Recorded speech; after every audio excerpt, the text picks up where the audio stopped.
Yuki. Hi, Erin. How are you doing? I'm good. How are you?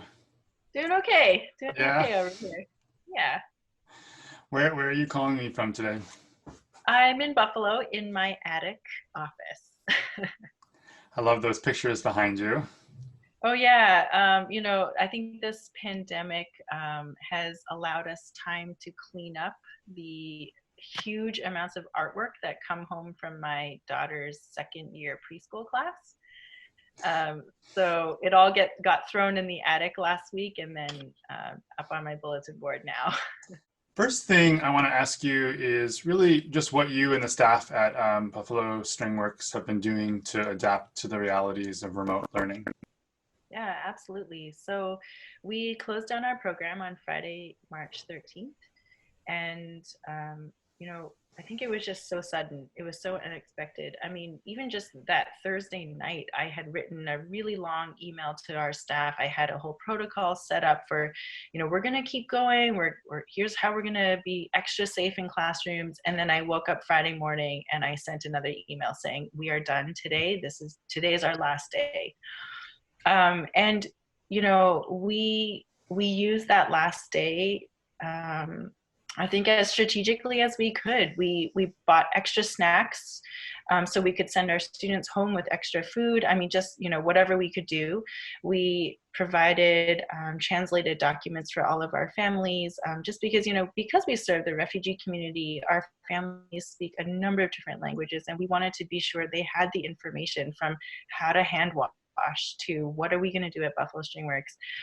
It was a bittersweet last day. I have to say it was possibly the best teaching I've ever seen at Buffalo Stringworks, and also the highest level of engagement from our students. It was as if everybody knew it was going to be a while before we were all together again. This is just to set the stage because, we left the building that night, and honestly, I didn't know what we were going to do.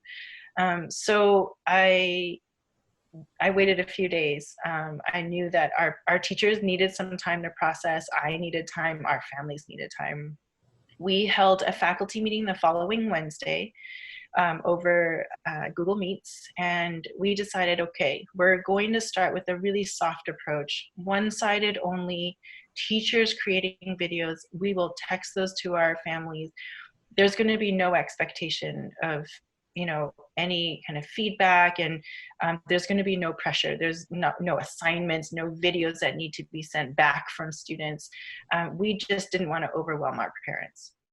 We work very hard with communication with our families. So we use interpreters, we have parent liaisons. I have incredible staff who just go above and beyond.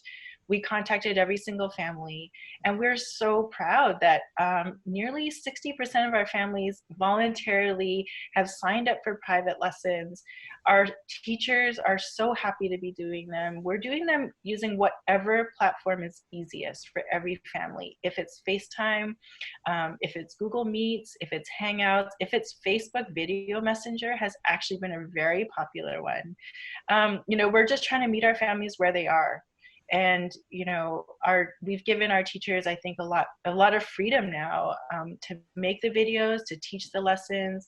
I know that I have such incredible teachers working at Buffalo Stringworks that they have adapted incredibly fast to this. So right now that's where we are, and we're kind of brainstorming a little bit for what to do next. But for now, this is our new normal. You've talked about your staff a little bit. What are the ways in which you've seen them step up during this time? Like just even in like just one or two examples of things that really strike you as really meaningful responses to this crisis. They are truly incredible people. Friday, as I mentioned, we closed down March 13th, and I said to my site manager, I said, could you do a little research into what the possibilities are for remote learning?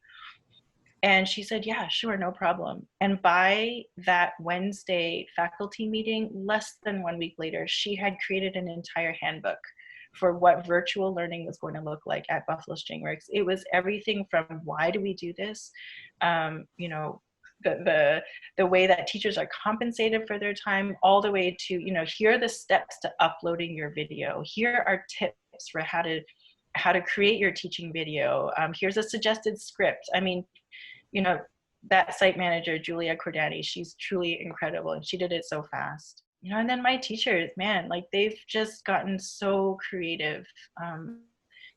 One teacher in particular, she was out there right away researching, who's providing their app for free to educational institutions, what's going to work for Buffalo String Works. She even took the time to write birthday cards for her students and mail them, because she knew that we weren't going to be seeing them. I mean, that kind of personal connection, which is, has nothing to do with being a music teacher. I was just so impressed with just the empathy that our teachers had. And I mean, we're all going through this, our teachers are stressed too, but they were able to make the time to really care in this way that's way above and beyond, what goes on in the classroom.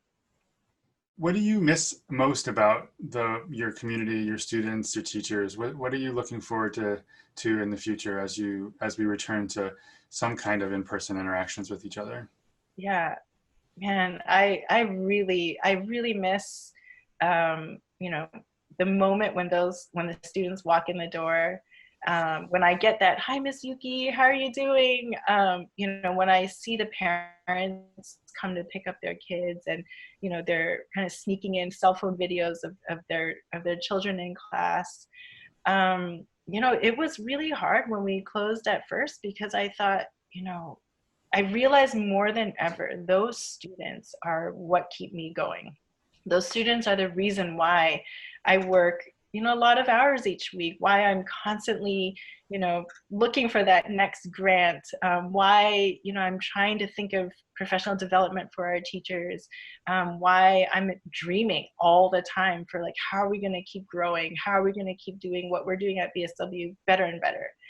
And to suddenly have that taken away with no warning, it really threw me for a loop. And I think, it was a tough, I want to say 7 to 10 days after just not having that constant motivation.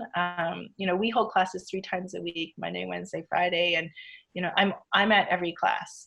And, I didn't realize, I've always loved being with the students. I used to teach myself until I took over this role. And so, I've always had that connection with students, but to suddenly have that ripped away, I miss them a ton. I miss our families. Like when I get a text from a parent asking for a lesson, those are the things that keep me going now.